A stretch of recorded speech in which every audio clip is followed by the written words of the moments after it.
벡터가 없으면 두 가지가 있어요. 벡터 곱셈에는 두 가지가 있는데, 첫 번째는 이제 스칼라 곱이 있다고 그랬죠. 이거는 이제 A dot B 이렇게 하는 거고, 계산은 A의 크기, B의 크기, 그 다음에 사이각도에 대해서 사이각도를 부사이라고 할 때 그거의 코사인 앵글. 기하학적으로 이제 이렇게 그리죠. A 벡터가 있고 B 벡터가 있다고 하면은 둘 사이 각도가 이렇게 부사이라고 하면은 B 벡터를 A 벡터에 대해서 이제 프로젝션한 정사형, 그거의 길이, 이게 뭐냐면 B 코사인 부사이가 되겠죠. A의 크기와 요 B 코사인 크기 를 곱한 거, 그렇게 이해를 해도 되겠고, 반대로 해도 되겠죠. A 벡터를 이제 B에다 프로젝션하면 A 코사인 부사이가 A 벡터의 B 벡터 방향의 크기가 될 거고, 어쨌거나 서로 다른 두 벡터를 같은 방향으로 놓았을 때 그것들끼리 크기를 곱한 것, 이런 것이에요. 결과는 이제 스칼라고, 지난 시간에 잠깐 이야기를 했죠. 예를 한번 들어봐야 될 텐데, 이런 걸 해보면 좋아요. x 방향 벡터 우리가 했으니까 x하고 y하고 내적을 하면 어떻게 될까요? 결과는 0이에요. 왜? 사이각도 90도니까. 그죠? 가까이 크기 1이고 90도, 코사인 90도는 0. 0이겠죠?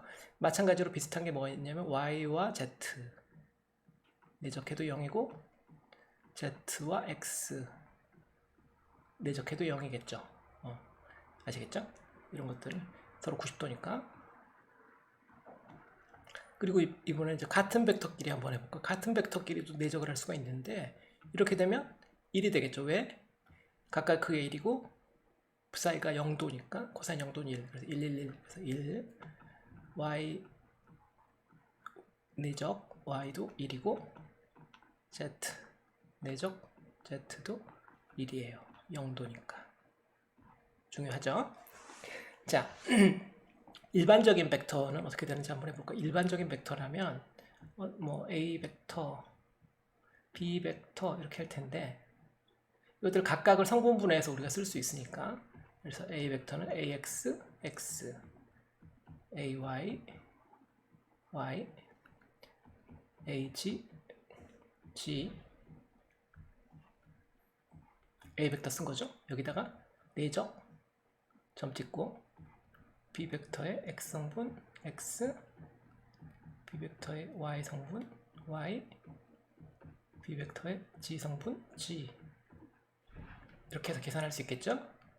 그러면 덧셈 그 3개 곱하기 3개인데 조합이 몇 개?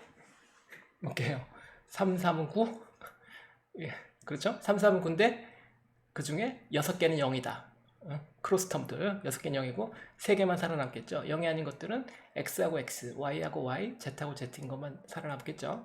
이것들을 이용해서 그러면 남는 답은 AX, BX 살아남을 거고요. 더하기 AY, BY 살아남을 거고요. 그 다음에 AG, BG 살아남겠죠. 각각의 성분끼리 곱해서 더하는 것, 이런 식으로 일반적인 계산 아시겠죠?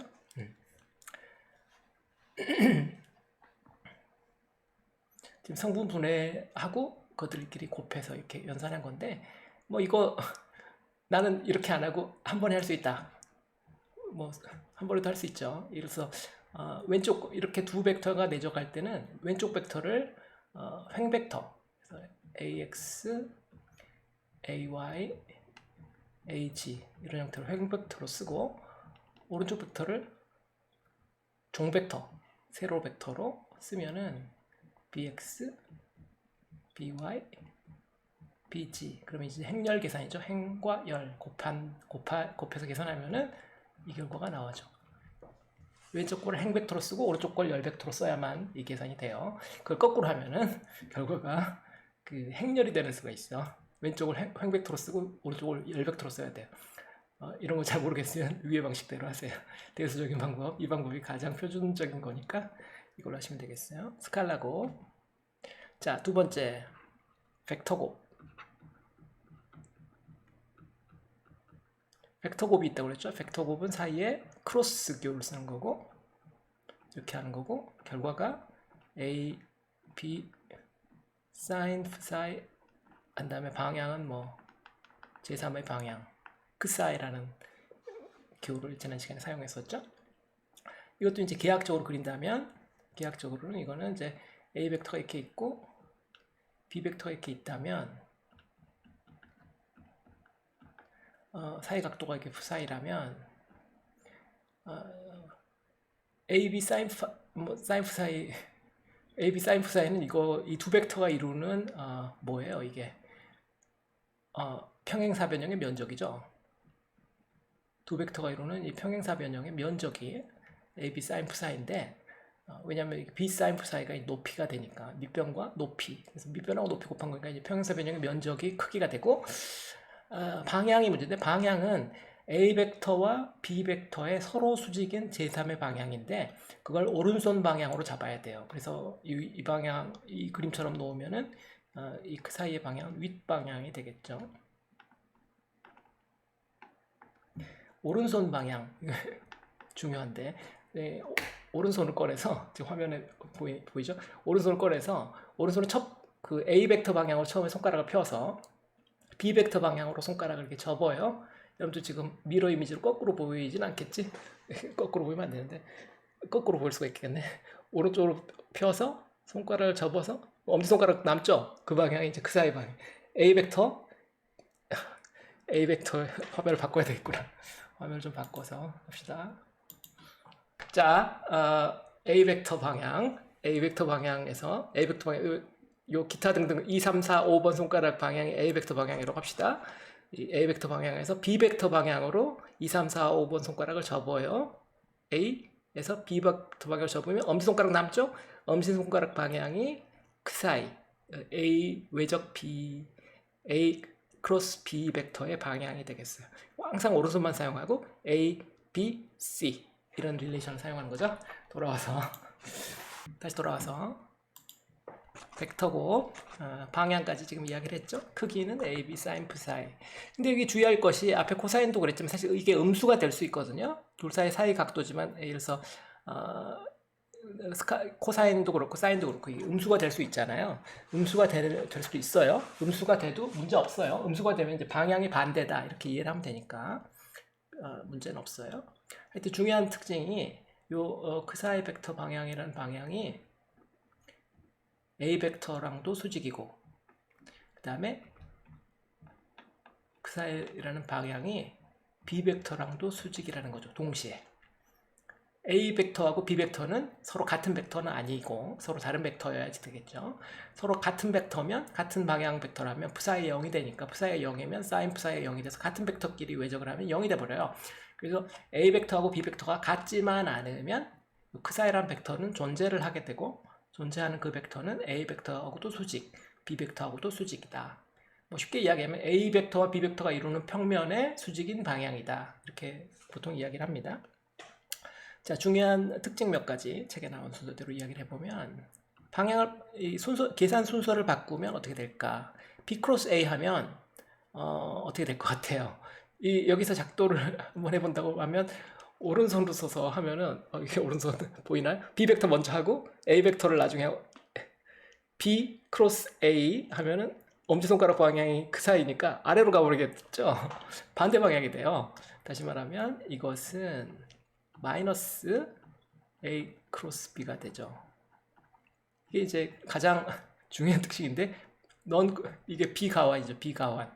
넌 커뮤터티브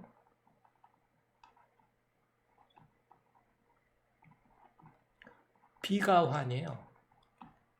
이 벡터 곱은 비가환 연산이란 말이에요. 순서를 바꾸면 같지 않아. 원래 거와 같지 않아요. 내적은 스칼라 곱은 순서를 바꿔도 결과가 같거든요. 스칼라니까. 근데 벡터 곱은 결과가 벡터기 때문에 순서를 바꾸면 이와 같이 달라질 수가 있어요. 정반대가 돼버리죠. 자, 두 번째.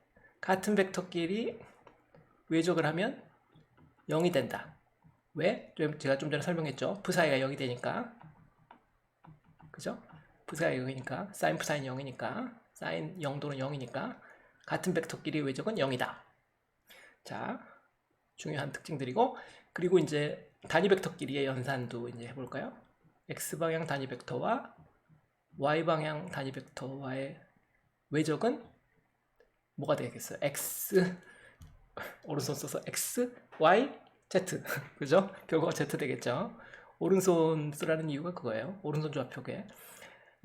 마찬가지로 y 외적 z 하면 x가 되고 z 외적 x 하면 y가 되죠. 이거는 이제 사이클릭 오더라고도 부르는데, 사이클릭 오더라는 것은 1 다음에 2 나오고 그 다음에 3 나온다, 이런 순서죠. 1하고 2를 외적하면 3 나오고 2하고 3 외적하면 1 나오고, x를 1이라고 치고 y를 2라고 치면 1 외적 2 하면 3 나온다, 그죠? 2를 y 3 z는 3 2 3 하면 1, 그죠? 3 1 하면 2 1 2 3 이 시계 방향으로 돌아간다. 사이클릭 오더다. 시계가 돌아가는 방향이 이제 사이클 하는 방향이니까 클락와이즈 한 디렉션으로만 쓰는 거죠. 오른손 써서 1 2 3 1 2 3 요 순서로만 돌아가면 부호가 양수다. 반대가 되면 음수가 돼요. 일서 y 외적 x 하면 좀 전에 여기 프로퍼티에서 봤지만 b가 아니고 반대가 되기 때문에 이게 마이너스 x 외적 y이고, 다시 말하면 마이너스 h예요.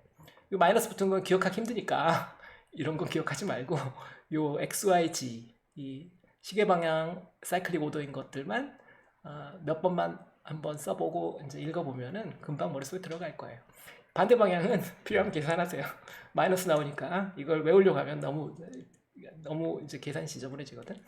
자, 그 단위 벡터끼리 같은 방향 단위 벡터끼리 외적을 하면은 아까도 살펴봤지만 같은 벡터는 사이각도가 0도니까 결과가 0이 돼버리죠. 0이고 y 외적 y도 0이고 z 외적 z도 0이겠죠. 기본 연산들 해봤죠? 자, 그러면 여기서도 마찬가지로 a 외적 b를 성분분해 해가지고 일반적인 벡터에 대해서 한번 해볼까요? ax, x, ay, y, ag, g와 사이에 크로스 붙이고 bx, x, by, y, bg, g를 외적해 봅시다. 그럼 어떻게 돼요? 이 연산 몇 개 해야 돼? 9개 해야 되죠. 이것도 마찬가지로 9개 해야 되는데, 이번에는 6개가 넌제로고 3개가 제로죠. 같은 벡터끼리 곱하는 건 3개밖에 없는데 걔들 제로고 6개가 넌제로. 6개가 넌제로니까 좀 많은데 뭐 하나씩 하면 되죠. x하고 여기 y하고 곱하면 z 나오니까, 그래서 ax by 곱하면 z 나오고, z를 뒤에다 쓸까요?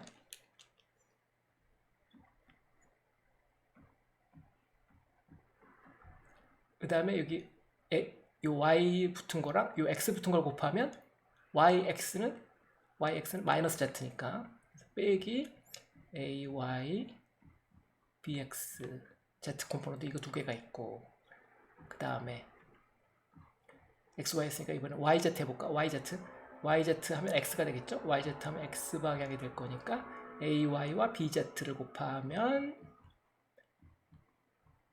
x 되고, 여기선 az와 by를 곱하면 az와 by를 곱하면 zy니까 외적하면 yz 거꾸로 방향이니까 마이너스 x 맞죠?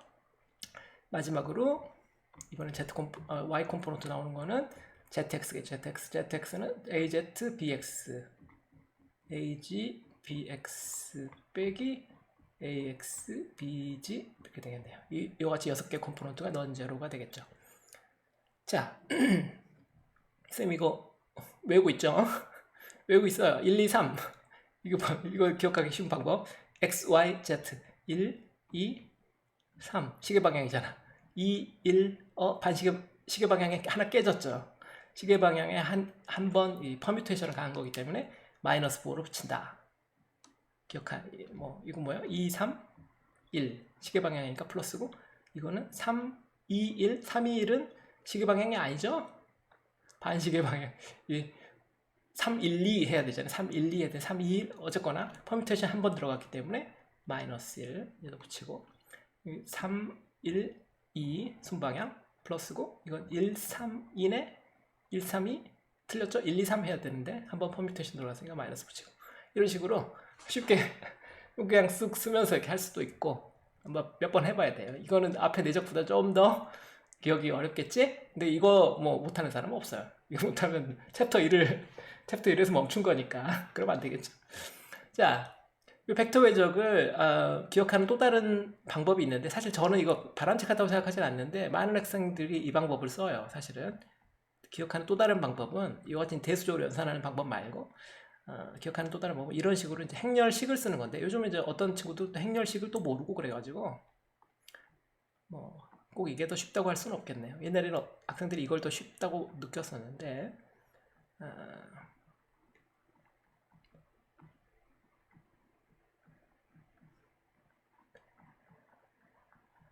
이게 행렬의 식 디터미넌트죠. 행렬식 연산을 하는 거죠. 행렬식 연산을 하면 요 결과가 요거가 되죠. 요 행렬식 연산이 더 쉬운 학생들도 있거든요. 이 행렬식 연산을 하면 정확하게 요 결과가 나와요. 근데 이 행렬식이라는 걸 기억하면 쉬우니까. 제가 근데 요 표현을 왜 싫어하냐면 이거는 행렬이라는 것은 모든 컴포넌트가 대등해야 되잖아요. 그래야지 뭐 그게 일반적인 피지컬 미닝을 갖는데 이 행렬식은 이 첫 번째 행과 두 번째 행, 세 번째 행이 다르죠. 첫 번째 행은 보면 벡터들로 되어 있는데 두 번째 행, 세 번째 행은 스칼라 값들로 되어 있잖아요. 그래서 벡터와 스칼라를 섞어 쓴 거라서 사실은 뭐 피지컬 미닝은 하나도 없는 그냥 수학적으로 이 연산을 좀 기억하기 편하게 해줄 뿐이지 피지컬 미닝이 없어서 저는 좀 좋아하진 않아요. 그러나 뭐 이것도 기억하기 좋은 편이라서 벡터의 외적을 이런 식으로 연산하는 친구들도 있어요. 여러분들은 아마 행렬 수리물리 배웠더라도 뭐 모를 수도 있으니까 이거 쓰세요. 이 대수적인 방법이 가장 틀리지 않는 방법이니까요. 자, 종이를 바꿔서 계속 이야기를 해봅시다.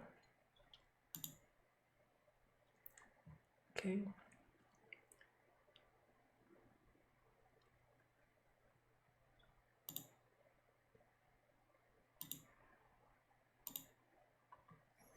오케이. 자, 벡터의 곱셈 두 가지를 해봤는데 응용이 있어요. 삼중적이라는 게 있거든요. 트리플 프로덕트.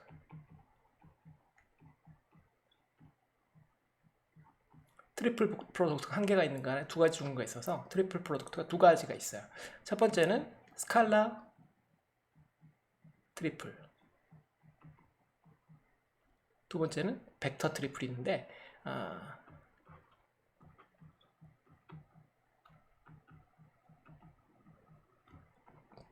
프로덕트겠죠? 스칼라 트리플 프로덕트라는 건 결과가 스칼라인 걸 말하는데 어떤 거냐면 A 벡터가 있고 얘랑 내적 내적 뭐 좋아요. 내적 B 벡터 외적 C 벡터 이런 식으로 연산하는 거 보면 스칼라 곱과 벡터 곱이 서로 혼재하는데 벡터 곱 쪽에 괄호를 친 거죠. 이렇게 연산하는 것을 스칼라 트리플 프로덕트라고 그래요. 이거는 이제 벡터고 B와 C 벡터를 외적했으니까 벡터고 그 벡터와 A 벡터를 내적했기 때문에 결과가 스칼라가 될 거 아니에요. 그래서 결과가 스칼라가 되고 그래서 스칼라 트리플 이렇게 이야기를 하고 이것은 재밌는 특징이 있는 게 얘를 좀 빙빙 돌려도 똑같아요. 뭐냐 A, B, C 요 순서가 유지가 되기만 하면 얘들을 돌려도 똑같다. 무슨 이야기냐 이 결과가 지금 B하고 C를 곱했는데 이렇게 안 하고 A하고 B를 곱한 다음에 외적으로 곱한 다음에 C를 이렇게 해도 결과가 같고 또 A, B, C 순서만 맞으면 되니까 C하고 A를 외적한 다음에 거기다가 B를 내적해도 결과가 같아요. 규칙을 알겠어요? 이것도 1, 2, 3 이렇게 이야기한다면 사이클릭 순서를 맞추기만 하면 된다. 1, 2, 3이죠? 얘도 3, 1, 2죠. 뭔가 하나 바뀌었지만 사이클릭 순서는 맞잖아. 그러면 또 다른 창작을 해보면 몇 가지가 더 있죠? 2, 1, 3도 가능해야 되잖아. 2, 1, 3, 2, 1, 3이 뭐야? B 도트 A 크로스 C 이것도 같고 또 213인데 213 순서만 맞으면 되니까 이게 B 보통 이제 C 도트 A 크로스 B 이게 이제 3, 1인데 이거랑 A 크로스 B 도트 C랑 이것도 같겠죠. 등등 뭐 앞에 있는 걸 다시 썼구나. 미안해요. 있는 걸 다시 썼네. 하여튼 뭐 보통 이 세 가지만 기억하면 되는데 A, B, C A, B, C 왜 근데 이게 왜 그럴까? 뭐 이런 걸 좀 고민할 수가 있는데 이게 왜 그러냐면 이게 이 세 벡터가 이루는 부피거든요. 이 부피예요. 부피라서 그래요.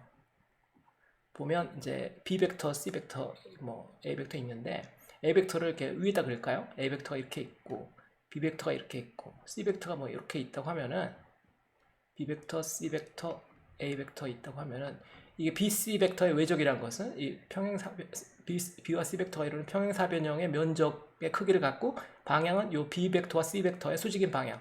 요 그림으로 마침 또 요 A 벡터하고 대충 같은 방향이 되게 내가 그려놨네, 그죠? 그러니까 이게 밑면의 면적에다가 요 높이를 곱한 거가 돼서 이게 부피가 돼버리는 말이에요.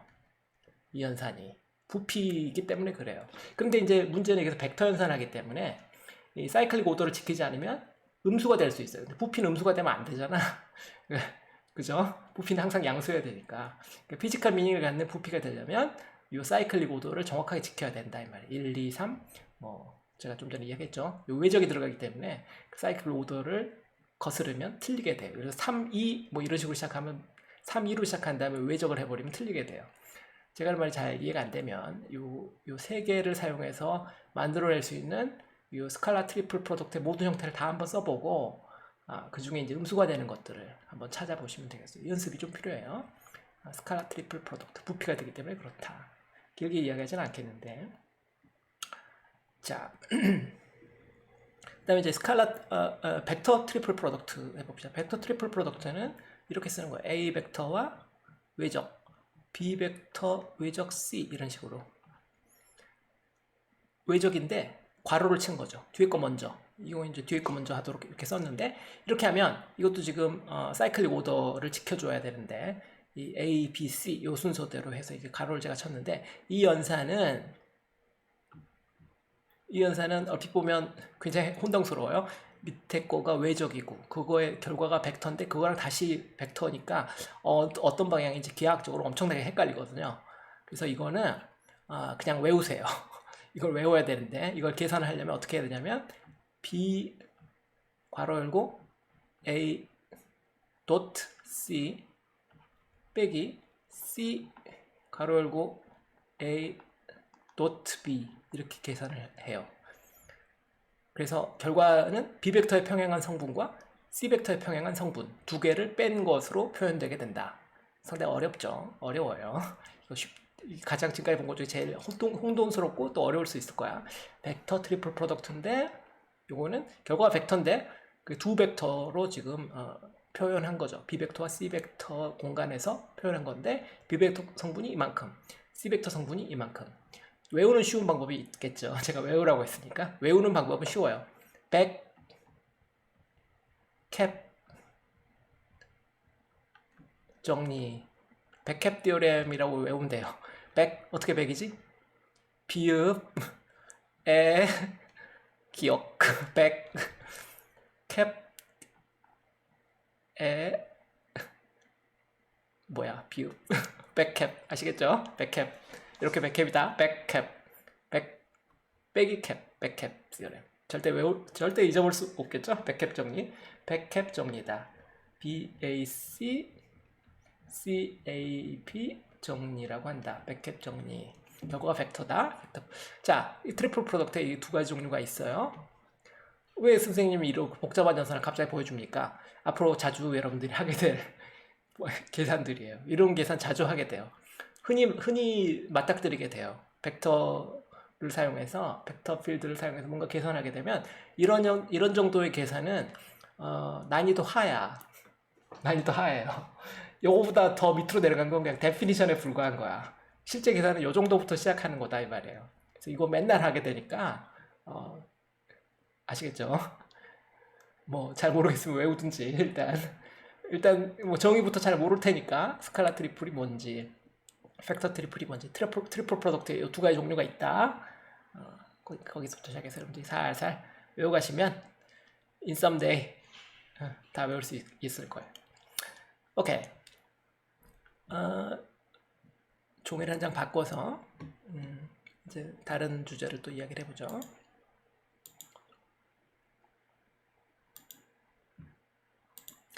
자, 이제부터 이제 미분적분을 해봅시다. 벡터가 들어간 미분적분. 벡터를 미분적분 할 텐데 먼저 미분부터 합시다. 미분인데 이제 벡터도 있고 스칼라도 있고 그러니까 도대체 뭐를 뭘로 미분하는 거냐 이거에 따라 이제 정의가 그 구분이 달라질 텐데 첫 번째로 우리가 해볼 것은 벡터를 스칼라로 미분하는 것. 벡터를 스칼라로 미분한다. 그래서 얘가 벡터가 뭐 y고 스칼라가 x라면 뭐 dy, dx 꼴 이런 걸 말하는 거죠. 근데 지금 벡터니까 예를 들어서 이게 a 벡터 이런 게 될 거고 스칼라는 뭐 어떤 우린 시그마라고 쓸까요? 그러면 결과는 이게 dA 벡터 d 시그마 뭐 이런 식으로 하게 되는 거죠. 넘버라면 이렇게 했을 텐데 벡터를 스칼라로 미분한다. 아시겠죠? a 벡터라는 것이 스칼라 변수 시그마의 함수인데 이거를 미분하는 이런 연산이죠. 그래서 a 벡터가 어떤 스칼라 변수 시그마의 함수다 라고 생각하는 거죠. 얘가 스칼라, 얘가 벡터. 자, 물론 이제 좋은 벡터다. 요 함수가 좋은 함수다. 미분 가능하고 연속이고 우린 그런 것만 주로 다룬다고 했으니까 먼저 이제 이걸 이제 미분할 거니까 미분하려면 델타를 구해놔야 되잖아요. 그러니까 델타 A를 먼저 구합시다. 델타 A라는 것은 나중 A에서 처음 A를 뺀 건데 나중 A라는 것은 시그마가 조금 커졌을 때 시그마 곱하기 델타 시그마 위치에서의 A 벡터 빼기 시그마 위치에서의 A 벡터 이거겠죠 뭐 그죠? 그러면 이걸 사용해서 미분한다고 그러면은 dA d 시그마란 연산은 미분의 정의 극한을 사용해서 델타 시그마를 0으로 보낼 때 델타 시그마 분의 델타 A 벡터 다시 말하면 리미트 델타 시그마가 0으로 갈 때 A 시그마 플러스 D 시그마 D가 아니지 델타지 델타 시그마 빼기 A 시그마 델타 시그마 이렇게 되겠죠. 글씨를 또 날렸었죠. A 벡터 자, 이 연산하면 되죠. 이 연산 어떻게 해? 얼핏 보면 험악해 보이지만 성분으로 쪼개면 쉽다. 성분으로 쪼갠다. 어떤 말이다? 이 A 벡터는 결국 AX 성분과 Y 성분과 Z 성분이 있는데 그죠? 요 AX 성분이 다시 요것들에 이거 제가 자세히 여기다가 가로치고 그죠? 이 집어넣어야죠. 시그마 더하기 델타 시그마 위치에서 AX 함수. 근데 이 X방향 단위 벡터, Y방향 단위 벡터, Z방향 단위 벡터는 공간에 정의던 벡터니까 이건 상수 벡터잖아요. 그러니까 이 극한 취하든 말든 연산에 상관없으니까 X를 밖으로 뺀다고 생각하면은 요 AX 부분만 보면은 AX 시그마 플러스 델타 시그마 빼기 뒤에 거에서 이제 AX 시그마 될 거고 분모에 델타 시그마 있고 이거 극한이고 그죠? 마찬가지 표현이 Y에 대해서도 있고 똑같은 형태의 표현이 Z에 대해서도 있겠죠? 다 쓰지 않겠어요? 이게 뭐다? 이거 뭐야? 어떤 함수 미분이잖아요. 이게 미분의 정의 아니야. DAX를 D 시그마로 미분한 거잖아. 그죠? 그래서 그런 형태로 얘를 정리했으면은 DAX D 시그마 X dy d 시그마 y dh d 시그마 g 이렇게 계산되겠죠. 성분별로 쓰면은 어렵지 않죠? 그러니까 벡터의 미분이라는 것은 결국 그 성분들을 미분해서 합친 것과 같은 거죠. 중간 과정은 여러분들이 한번 보고 잊어버려도 좋죠. 그리고 계산만 할 수 있으면 되니까.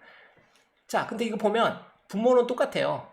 dA 여기 좌변을 여기 넘겨 써놓고 보면은 dA 벡터라는 것을 d 시그마라는 걸로 나눈 거죠. 여러분들 미분에 대해서 무슨 환상 가지고 있는 거 아니죠? dy, dx라는 것은 그죠? 분자 dy라는 숫자를 분모 dx라는 숫자로 나눈 거야. 이게 나눗셈이거든.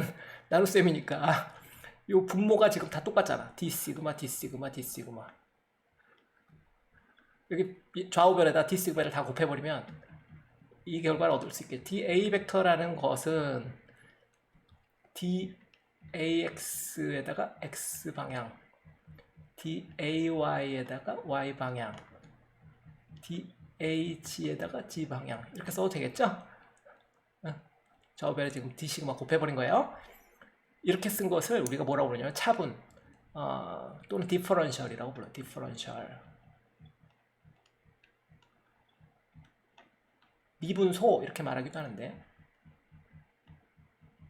또는 이제 차분 뭐 이런 식으로 말하는데 요렇게 D라고 붙는 요 기호를 미분소 또는 차분 이렇게 얘기하는데 디퍼런셜 영어로는 그냥 하나예요. 디퍼런셜. A 벡터의 디퍼런셜은 이렇다 이 말이죠. 이런 표현은 여러분들이 뭐 나중에 자주 보게 될 표현인데 예를 들어서 뭐 위치 벡터의 미분소, 위치 벡터의 미분소, 위치 벡터 그러면은 이제 R 벡터죠.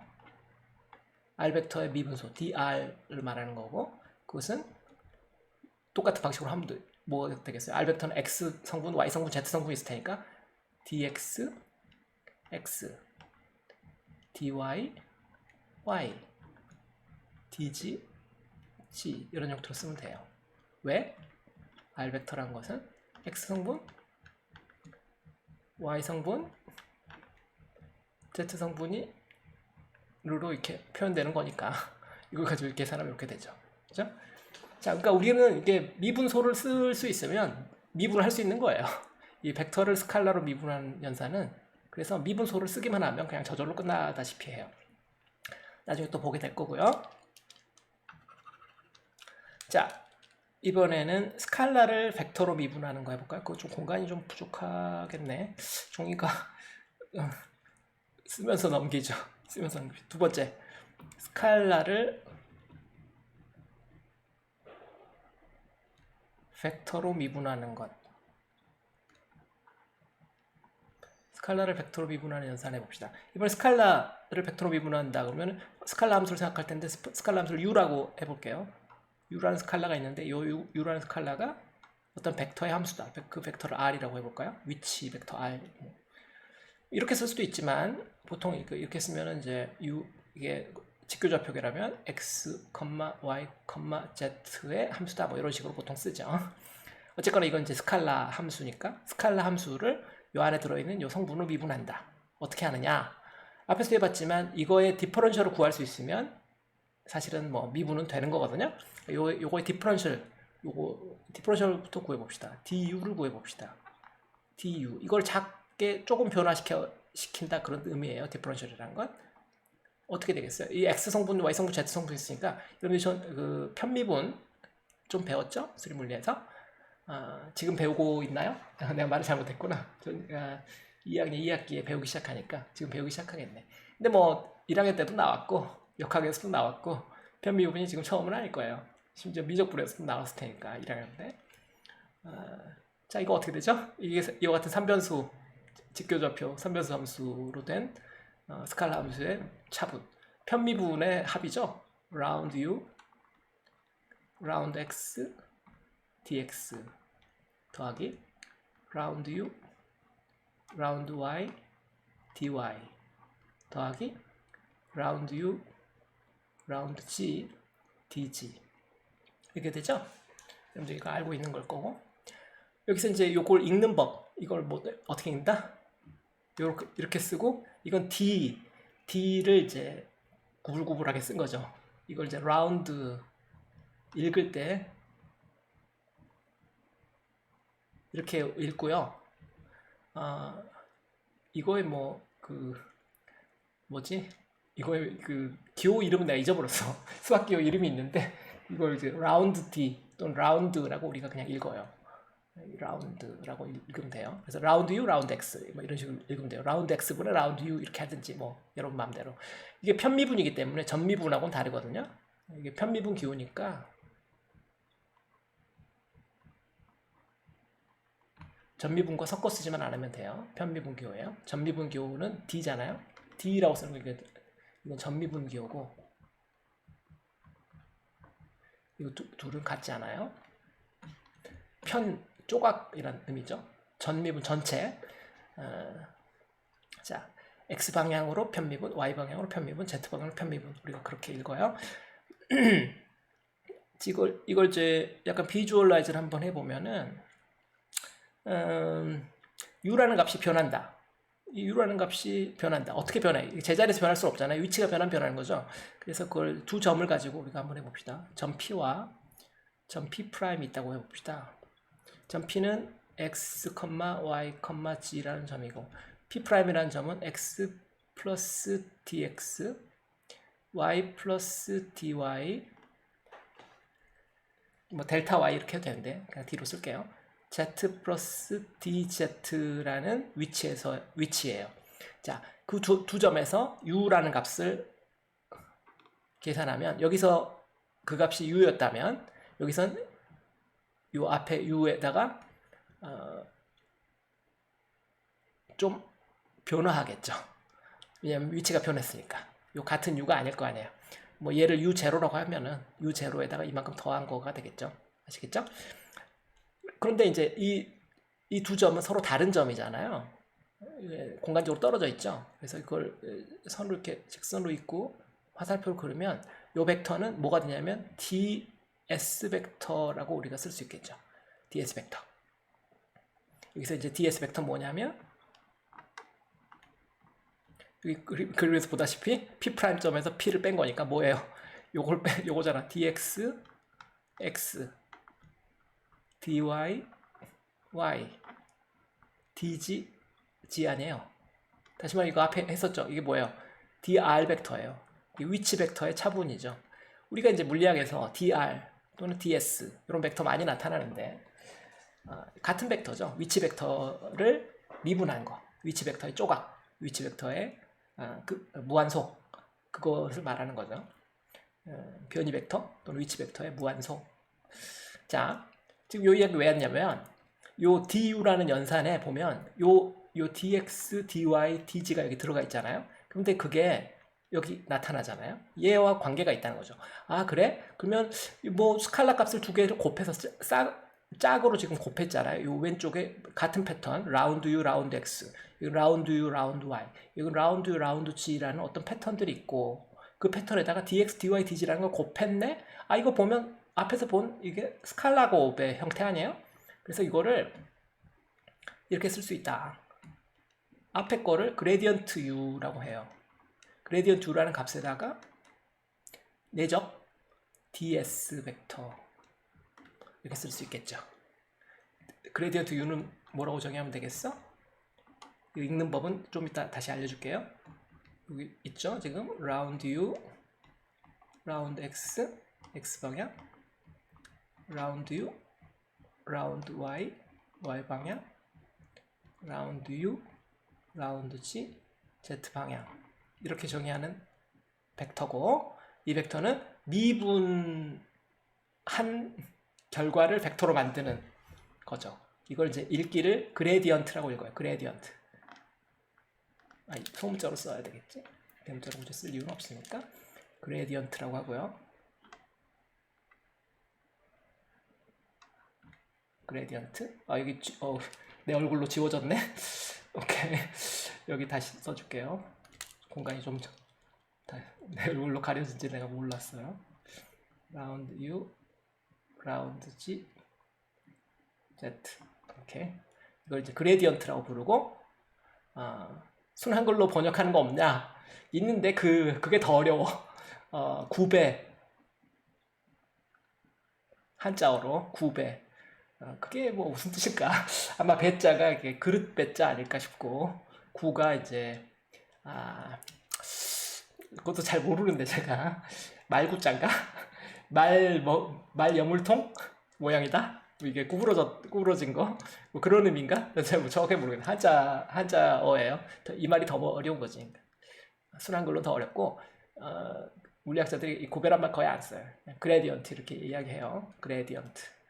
기울기, 벡터 기울기 같은 거예요. 기울기인데 벡터를 가지고 있는 기울기. 벡터 기울기 같은 의미다. 그렇게는 이제 아무도 쓰진 않으니까 벡터 기울기 같은 의미다.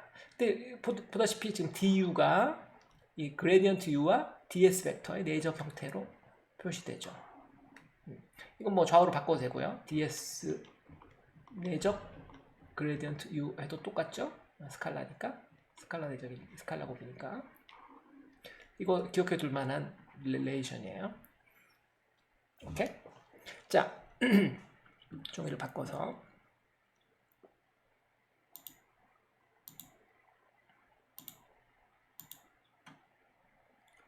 좋아요. 다시 좀 전에 했던 거 스칼라를 벡터로 미분하는 거에서 우리가 du를 하고 나서 이게 이제 ds 벡터 내적 그레디언트 u다 이렇게 했었죠. 자, 이거 중요한 릴레이션이었고 여기서부터 시작을 해볼게요. 왜 이게 중요하냐면 이런 비슷한 표현이 물리학에 되게 많이 나타나기 때문이죠. 그 예를 제가 이야기를 한다면 아직 여러분들이 안 배우고 이제 곧 배우게 될 이야기지만 전기장과 스칼라 포텐셜 간의 관계가 정확하게 이런 관계예요. 전기장이 마이너스 그레디언트 V거든요. 이걸 전기장 벡터라고 부르고 이 V를 전위 또는 포텐셜이라고 이야기하는데 그 사이가 마이너스 그레디언트예요. 그래서 요거랑 비슷한데 미세하게 다르죠. 여기 보면은 이 보면 이게 요 U 자리에 V를 놓으면은 어떻게 되겠어요? dV는 마이너스 ds 벡터 곱하기 그레디언트 V 마이너스는 쓰면 안 되지? 요 왼쪽 걸 그대로 썼으니까 이렇게 쓰면은 요 왼쪽 걸 지금 패턴을 쓴 거죠. V는 스칼라 함수니까 U 자리에 V 쓰고 그 다음에 뭐 아무것도 바꾼 게 없어요. 근데 요 델타 V가 여기 보면 마이너스 2니까 오케이 마이너스 ds 도트 2구나. 다시 말하면 마이너스 2 도트 ds구나. 포텐셜이 변하는 정도는 전기장에다가 변이 벡터를 내적한 거에서 음수 곱하면 된다. 이게 뭐 어려운 말인데 이게 무슨 의미냐면 이게 등전이 면이 있다고 하면은 V가 일정한 한 어떤 면 이걸 이제 등전이 면이라고 그래요. 등전위면 챕터 후에 나타나게 되는 개념이에요. 이퀴포텐셜 서피스 어떤 등전이 면에서 같은 전기장이 그러니까 전위가 같은 점들의 집합이에요. 그 점들은 dV가 0일 거 아니에요. 같은 점이니까. 여기 dV가 0인 점이고 여기서 V가 조금이라도 변한다는 것을 뭐 전위가 높아지면 바로 위에 이런 데 있을 텐데 그 방향으로 가는 방향이 전기장과 어떤 관계냐 이런 이야기죠. 전기장은 이 방향이다. 그러니까 V가 V 플러스 dV인 면이라면 면이 위에 있다면 그 면에서 V인 면 방향으로 전기장 방향은 수직이 된다. 그런 물리학적인 의미를 가지는 거예요. 이게 지금 봐서 잘 모르겠죠? 지금 봐서 잘 모를 텐데 그 이야기를 지금 나중에 우리가 이거 가지고 하게 돼요. 물리학에 많이 나오게 되는 개념이에요. 자, 왼쪽 이거는 아직 무슨 말인지 하나도 모를 테니까 심각하게 받아들이지 마세요. 책에 나오는 왼쪽 부분 설명만 마저 더 해봅시다. 자, 책에 나온 설명대로 해보면 좋아요. u가 어떤 일정인 어떤 면을 잡아봅시다. 이거 등전이면 같은 거예요. u가 일정한 어떤 면, 등전이면 같은 걸 생각하는 건데 u가 일정한 어떤 서피스가 이렇게 있다고 하면은 이 서피스의 수직인 방향이 있을 거예요. 그 수직인 방향을 n 방향이라고 우리가 합시다. 근데 그 방향은 어떤 방향이냐면 어떤 방향인지 생각을 해보는 거죠. 그 방향이 어떤 방향이냐.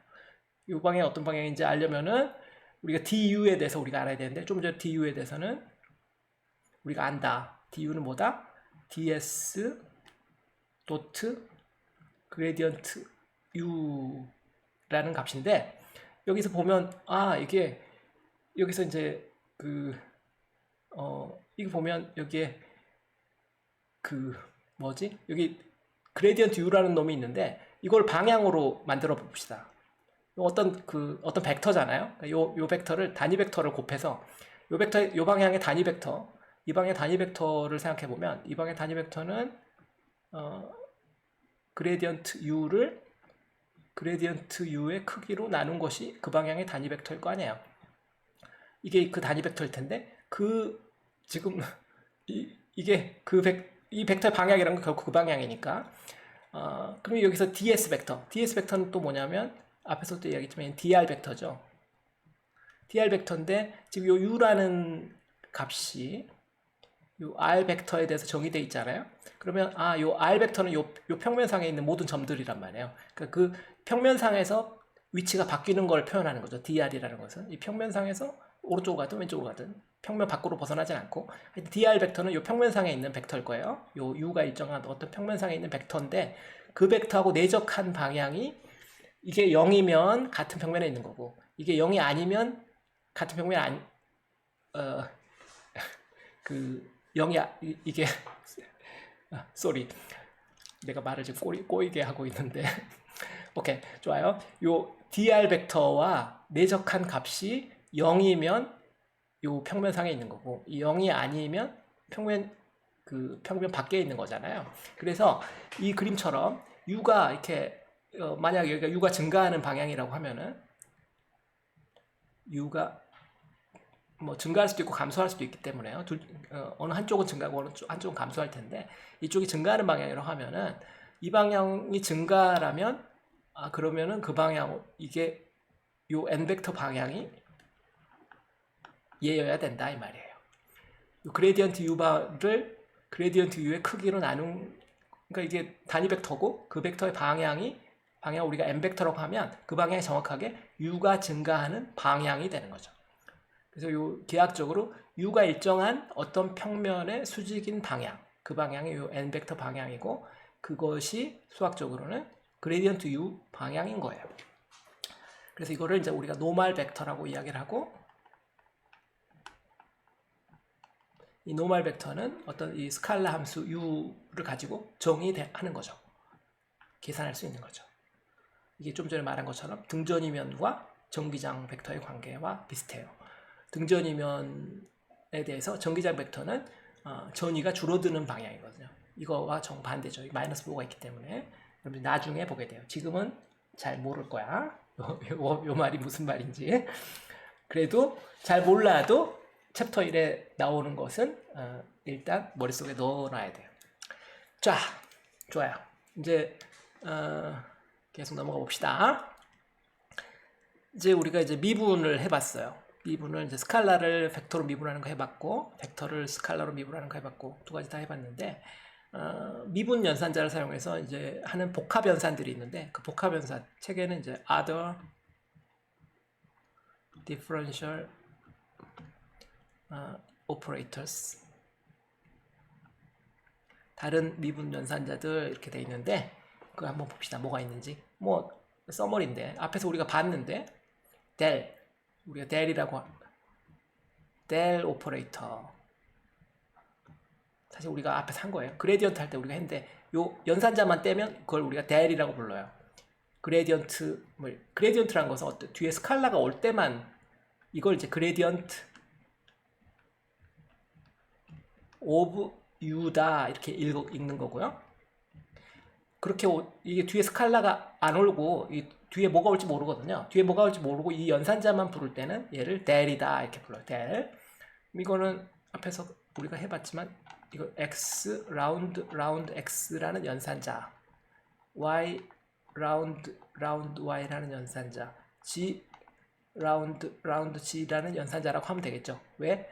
앞에 우리가 봤지만 그레디언트 u가 x 라운드 u 라운드 x였고 y 라운드 u 라운드 y였고 그 다음에 g 라운드 u 라운드 g였는데 여기서 u를 오른쪽에 있으니까 오른쪽 다 밖으로 빼버리면 이렇게 그 다음에 u 이렇게 쓰면 이 자리에 x 라운드 u 라운드 x 더하기 y 라운드 u 라운드 y 더하기 g 라운드 u 라운드 g 이렇게 쓸 수 있을 거 아니에요. 그래서 요거를 del이라는 연산자로 따로 떼서 우리가 부르는 거죠. 이걸 del이라고 불러요. del. 그 다음에 divergence라는 것도 있어요. divergence operator. divergence라고 읽어도 되고 divergence 이렇게 읽어도 돼요. 그거는 뭐 나라에 따라 다른 거니까 둘 다 맞는 말이고 이거 어떻게 하는 거냐면 divergence of A 이렇게 읽어야 되는데 이거 읽으려면 divergence of A 이렇게 읽어야 돼요. 사이에 내적 기호를 쓰죠. del 하고 나서 내적 기호를 붙이면 이거를 divergence라고 읽어요. divergence operation이다. divergence 연산이다. 이렇게 이야기를 해요. 내적이기 때문에 결과값이 스칼라가 되겠죠. 그런데 미분도 하면서 스칼라가 돼요. 연산은 어떻게 하냐면 쉽게 앞에서 본 것처럼 뭐 쉽게 될 거예요. 그렇죠? 성분별로 같이 같은 놈들끼리 곱해야 되니까 AX를 X로 미분하나 보다. 그죠? 그 다음에 AY를 Y로 미분하고 AZ를 소문자 써야 되는데 서브스크립트 써야 되는데 그죠? AZ를 Z로 미분한 것들 이렇게 더하면 돼요. 이렇게 연산하는 것을 divergence 연산 A 벡터의 divergence다. divergence of A라고 읽어요. 다른 표현 없어요. 뭐 발산 뭐 이런 뭐 없어요. 그런 거 안 써. 아무도 그렇게 안 써. divergence of A. 자, 또 다른 연산은 cur이라는 연산이 있어요. curl, C-U-R-L, curl operator. 이거는 외적이 들어가요. del cross A 이렇게 읽어도 되고 del dot A 위에 거 그렇게 읽어도 돼요. 무식하게 읽는 거죠. 딱 보자마자 아 이건 divergence야. divergence of A 이렇게 읽는 게 바람직해요. 이것도 del cross A 이렇게 해도 되지만 그렇게 읽는 것 되게 무식한 거고 curl of A 이렇게 읽어줘야 유식한 거죠. curl of A. 자, 이건 외적이기 때문에 결과가 벡터예요. 결과 벡터인데 이것도 그 외적이니까 컴포넌트가 6개 생기죠. 앞에 스칼라 곱, 벡터 곱 할 때 했었잖아요. 6개 생기는데 그게 사이클릭 오더다. 기억나시죠? 그 규칙을 다 만족시켜야 되니까 좀 케어풀하게 해야 되는데 제가 빨리 해본다면 여러분들 연습이 좀 필요해요. 저는 수없이 연습했겠죠? 자, 제가 하는 방식대로 한번 써볼까? 저도 이거 매번 할 때 하나씩 생각해서 해요. 그냥 다 바로 외우고 있는 거 아니고 X, Y, G 순서가 되도록. 자, 왼쪽에 미분 연산자가 있으니까 이거 쓰고 여기다가 A, Z 써야 되겠다. 이렇게 딱 써놓고 이거 반대가 되는 거는 빼기 뭐 Z, Y만 바꾸면 되죠. Z, Y 첫 번째 거 쓰고 그 다음에 Y 컴포넌트는 이번에 2네 3이 뭐야? Z죠? 1 X네 AX 쓰고 빼기 이거 XZ만 바꾸면 되겠구나. X AZ 더하기 G 컴포넌트는 3, 1, 2죠? 1이 뭐야? X죠? X 2 Y 빼기 XY만 바꾸면 Y AX 아시겠죠? 이렇게 옆으로 이렇게 늘었으면 미분 연산자 먼저 쓰고 미분될 함수 뒤에다 쓰고 이런 식으로 쓰면 사이클릭 오더로 짝짝짝 예쁘게 쓸 수 있어요. 기억하기 쉬워요. 이거 못하는 학생 있겠죠? 많이 있을 수 있어요. 전자기 배우면 이걸 할 줄 알아야 돼. 이거 못하면 전자기 안 배운 거랑 동일해. 전자기 배웠는데 컬을 못한다? 학점을 주면 안 돼. 내 생각에. 퍼스널한 생각이에요. 자, 이것도 마찬가지로 쉽게 기억하는 방법은 어떤 친구들한테 이게 쉬워요. 어떤 친구들한테 이게 안 쉽기 때문에 좀 뭐 그냥 가르쳐만 주는 거예요. 어느 쪽도 좀 강요하지 않습니다. 어떤 친구들한테는 이게 쉬울 수도 있다. Y, H 이런 식으로 연산하는 거. 이게 행렬식으로 연산하는 방법도 있다. 자, 지금 1, 2, 3, 세 가지 해봤는데요. 이 중에서는 요 세 번째 컬이 제일 어려웠죠? 자, 좀 더 이게 조금만 더 합시다. 좀 더 가봅시다. 네 번째 써야 되는데 지금 공간이 없어가지고 종이를 좀 바꾸고요. 5페이지로 넘어가 봅시다.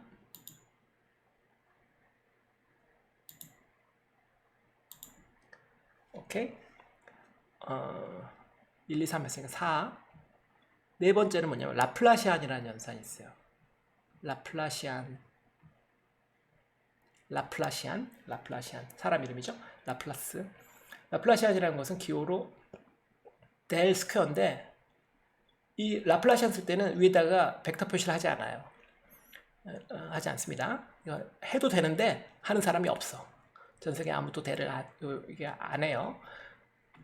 이거는 앞에서 배운 걸 가지고 정의할 수 있는데 다이버전스 오브 그레디언트예요.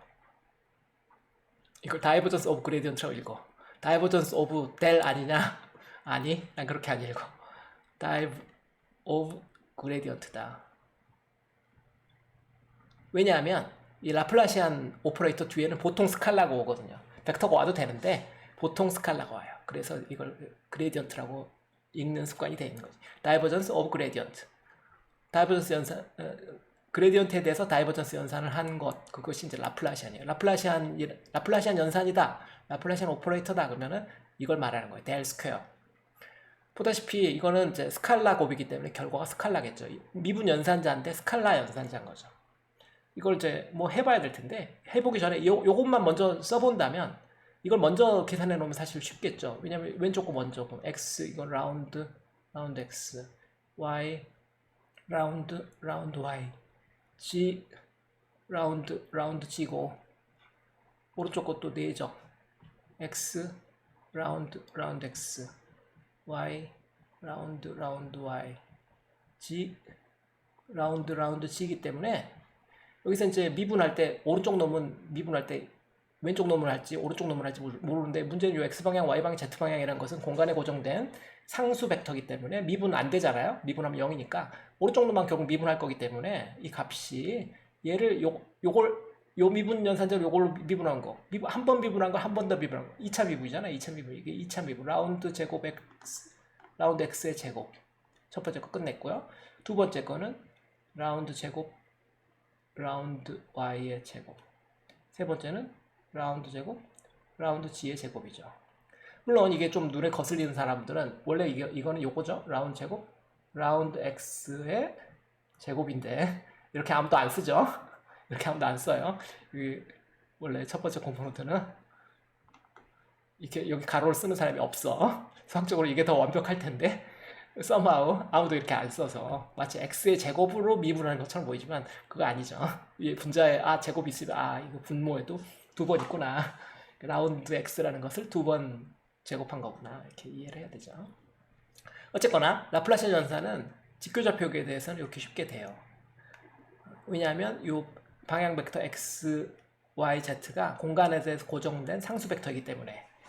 그런데 나중에 여러분들이 배우게 되는 구면좌표계나 원주좌표계는 예를 들어서 r 방향, 뭐 세타 방향, 파이 방향 이런 방향, 이 구면좌표계는 이런 걸 쓰게 되는데 이 r 방향이라는 것이 다시 세타와 파이의 함수예요. 그런 문제가 있단 말이야. 그래서 미분될 때 그래서 요런 스타일로 미분하면 안 돼요. 지금 말하면 사실 못 알아듣는데 나중에 할 텐데 이 직교좌표계에서만 이렇다 이 말이에요. 구면좌표계나 원주좌표계가 되면 이 라플라시안은 계산해야 돼요. 이렇게 단순히 외울 수가 없어. 왜냐하면 여기 있는 요 단위 벡터도 다시 요 좌표의 함수이기 때문에 그래요. 그건 나중에 필요하면 다시 이야기를 하겠어요. 자, 어쨌거나 라플라시안 이야기를 했고요. 라플라시안은 보통 제가 스칼라에다 쓴다고 그랬죠. 라플라시안 U 이렇게 쓰면은 그거는 이제 좀 전에 연산을 다 해놨으니까 이 직교좌표계로 쓴다면 x 방향의 두 번 미분에다가 y 방향의 두 번 미분에다가 z 방향으로 두 번 미분한 것들을 더한 거 이런 연산이다 이 말이죠. 자, 마지막으로 노트. 미분 연산자 이제 4개를 배워봤는데 지금 다 전자계에서 되게 중요한 것들 지금 우리가 이야기하고 있는 거야. 자, 노트. 주의할 점 또는 특이한 점들인데 이런 거 한번 생각해 보면 어떨까요? 그레디언트 아니요. 컬 오브 그레디언트 U. 별 느낌이 안 오겠죠? 뭐 연산해 봐야 되는 거 아니냐? 답은 0이에요. 연산할 필요가 없어. 연산하면 안 돼. 여기야. 왜일까? 왜냐하면 연산자끼리 이거를 먼저 이렇게 가로를 쳐서 생각해도 되거든요. 뒤에 거 먼저 하고 해야 되는 거 아닌가요? 앞에 걸 이렇게 해도 돼요. 이렇게 해서 보면 이거 같은 벡터의 외적이에요. 앞에서 뭐랬죠? 같은 벡터를 외적하면 0이라고 그랬죠? 무조건 0이야. 왜? 같은 방향이니까 사이각도가 없잖아. 사이각도가 없으니까 0이에요. 이거 0이에요. 그래서 0인 거야. 이 0이에요. 첫 번째. 두 번째.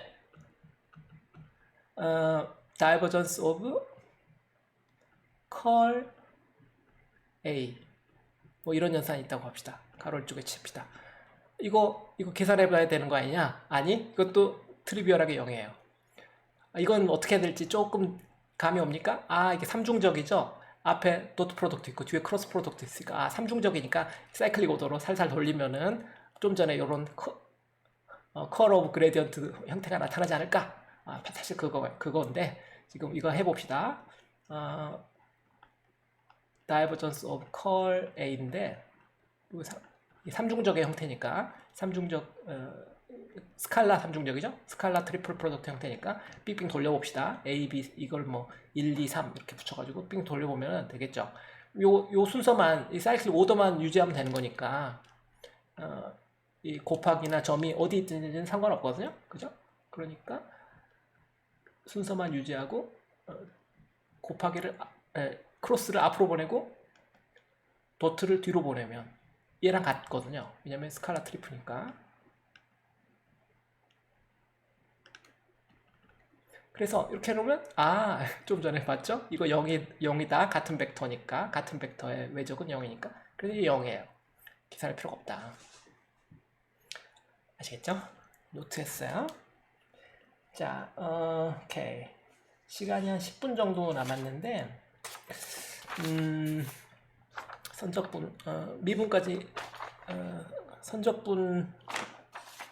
선적분까지 할까? 뭐 미분까지만 하죠. 선적분은 너무 많이 하면 체하니까. 내가 중간에 말을 너무 많이 했나 보네. 오케이. 좋아요. 여기까지 하고 다음 시간에 선적분하고 면적적분으로 넘어가 보도록 합시다. 오케이. 수고했어요.